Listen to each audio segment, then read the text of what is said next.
মামা এই যে এইটার আমার পাশা, এই হাড্ডিটা এনে থাকানোর কথা, এটা লইরাই এনে পড়ছে। ও, আমি তো মনে করছি মিয়া তোমার পাচার আড্ডি উড্ডি সব গুড়াগাড়া হয়ে গেছে গা।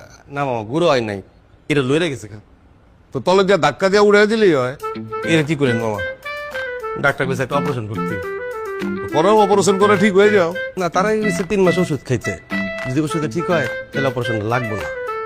খাও ওষুধপাতি খাও। মামা ওষুধ তো খামই, কিন্তু ডাক্তার কইছে আর একটা টেস্ট করতে হবে, যে টেস্ট না করলে আমি মরে যাবো গা। কি টেস্ট এটা? কইছে মামা যে একটা মেশিনের মধ্যে আমার শরীরটা ঢুকাই দিব, আধা ঘন্টা থাকতে হবো, জ্ঞানও থাকবো না, ওই টেস্টটা করতে কইছে। নাকি জানি কইছে। এমআরআই করতে হয়েছে? হ মামা, ও মরি মামা, ওই টেস্টটা করলাম বাঁচব না, মরে যাবো।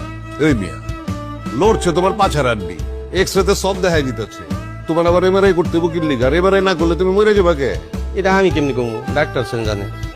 আচ্ছা তোমার প্রেসক্রিপশনটা দাও তো দেখি কি ওষুধ দিচ্ছে, লাগে বড় ডাক্তার দেখামো। কি কমু মামা, ডাক্তার যে কাগজে ওষুধের নামগুলো লিখে দিচ্ছে, ওষুধ কিনে আনার সময় ওই কাগজ